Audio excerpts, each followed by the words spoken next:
नाम doctor summer है और आप देख रहे हो मेरा यूट्यूब और फेसबुक चैनल। आज की हमारी इस वीडियो में हम बात करने वाले हैं हेलिकोबैक्टर पाइलोरी के बारे में, यानी एच पाइलोरी के बारे में। एच पाइलोरी क्या होता है, इसके साइन एंड सिम्टम क्या होते हैं, ये क्या कौन कौन सी बीमारियां काज करते हैं हमारे मैदे में, और इसका होम्योपैथिक में बेहतरीन इलाज क्या है। तो चलो शुरू करते हैं। हेलिकोबैक्टर पाइलोरी यानी एच पाइलोरी एक किस्म का बैक्टीरियम होता है और ये हमारे मैदे में जब आता है तो हमारे मैदे में क्या करता है, ये इन्फेक्शन काज कर लेता है। और जब ये इन्फेक्शन काज करता है तो इस तरह की बीमारी आती है जिस तरह पेप्टिक अल्सर या गैस्ट्राइटिस, इस तरह की बीमारियां काज कर लेता है। तो हमारे साथ फिर क्या होता है, हमारे बॉडी पे उसके क्या आसार रोनमा होते हैं हमारे मैदे पे।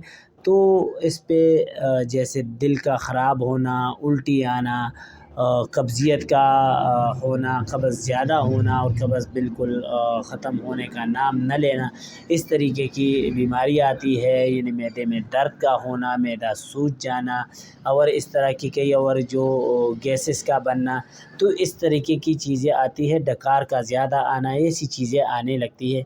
सबसे पहले तो हमारा ये जो मैदा होता है, हमारा इम्यून सिस्टम जो होता है, वो ये इस तरीके की बीमारियों को बिल्कुल ख़ुद ब खुद रिकवर कर लेती है। हमें कोई दवाई लेने की ज़रूरत नहीं पड़ती और हम बिल्कुल ठीक हो जाते हैं।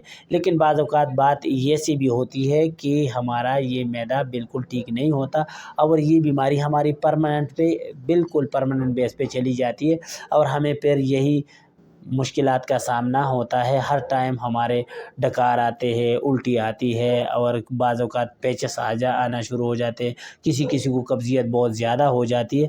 लेकिन ये बैक्टीरिया हमारी बॉडी में एंटर कैसे होता है, ये बैक्टीरिया हमारी बॉडी में यानी हम गंदा पानी पीते हैं या उसका जितना भी इस्तेमाल करते हैं तो उसको इसकी वजह से हमारी बॉडी में ये बैक्टीरिया एंटर होता है। दूसरी नाक़िस ग़िज़ा की वजह से भी ये बैक्टीरिया हमारी बॉडी में एंटर हो जाता है।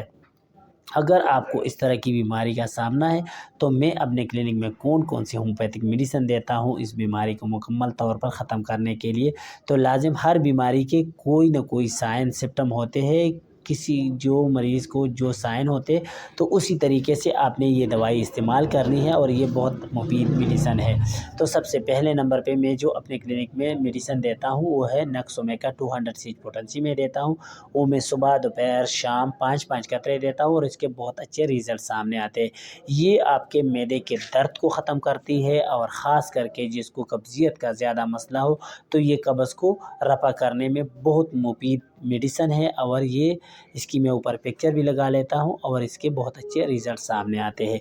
दूसरे नंबर पे जो मैं मेडिसिन देता हूँ वो मैं देता हूँ आर्सेनिक एल्बम देता हूँ, वो भी 200 सीज पोटेंसी में देता हूँ और वो भी इसी तरीके से सुबह दोपहर शाम 5-5 कतरे देता हूँ।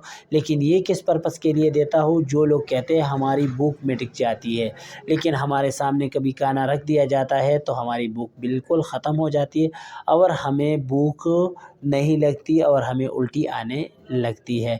तो इस तरह की मरीज़ के लिए मैं आर्सेनिक एल्बम का इस्तेमाल करता हूँ, इसकी भी मैं ऊपर पिक्चर लगा लेता हूँ। और तीसरी नंबर पे जो अच्छी और बहुत मुफीद मेडिसिन है मैदे के लिए, ख़ास करके कार्बो वेजिटेबल्स मैं देता हूँ 200 सीज पोटेंसी में और ये भी मैं सुबह दोपहर शाम 5-5 कतरे देता हूँ और इसके बहुत अच्छे रिज़ल्ट सामने आते हैं। और ये किस पर्पज़ के लिए देता हूँ, ये ख़ासकर जब आपको डायग्नोज़ हो चुका हो कि आपको पेप्टिक अल्सर है या जो मैदे में इन्फेक्शन है उसको ठीक करने में मदद देती है। और ख़ासकर जो गैसेस होते हैं, जो गैस्ट्रिक प्रॉब्लम होती है उसको दूर करने में ये मदद देती है और ये मुकम्मल तौर पर गैस्ट्रिक प्रॉब्लम को ख़त्म कर देती है। चौथे और आखिरी नंबर पे मैं जो मेडिसिन देता हूँ इफ़िकाक 200 सीज पोटेंसी में मैं देता हूँ। और इसका रोल क्या होता है बॉडी पे, ये जब ऐसे कोई मरीज़ आता है कि मैं कोई चीज़ खाता हूँ तो उल्टी आती है और मैं उल्टी कर देता हूँ, उल्टी कोई चीज़ भी थोड़ी सी खा लूँ तो उल्टी कर लेता हूँ, कोई खाने की चीज़ देख लेता हूँ तो उल्टी आती है, तो इफ़िकाक इसके लिए बहुत मुफीद मेडिसिन है। और ये میں دیتا ہوں کس طریقے سے، یہ میں 5 قطرے دیتا ہوں صبح دوپہر شام، اسی طریقے سے دیتا ہوں اور اس کے بہت اچھے ریزلٹ سامنے آتے ہیں۔ اگر آپ لوگوں کو ہماری یہ ویڈیو پسند آئی ہو تو ہمارے اس چینل کو سبسکرائب کریں، لائک کریں اور زیادہ سے زیادہ شیئر کریں۔ آپ کی شیئر کرنے سے، آپ کی سبسکرپشن سے ہمارے کیا ہوتا ہے، ہماری حوصلہ افزائی ہوتی ہے۔ اور اس کے ساتھ ساتھ اگر آپ کو اس ویڈیو میں کوئی بھی کسی طریقے کی بھی پیچیدگی رونما ہوتی ہے اس دوائی سے تو ہمیں کمنٹ سیکشن میں لازم بتا دیجئے گا۔ اور یہ دوائی آپ نے لازم تقریباً 2 سے 3 مہینے تک جاری رکھنی ہے، اس کے ساتھ ساتھ یہ پرابلم مکمل طور پر ختم ہو جاتی ہے۔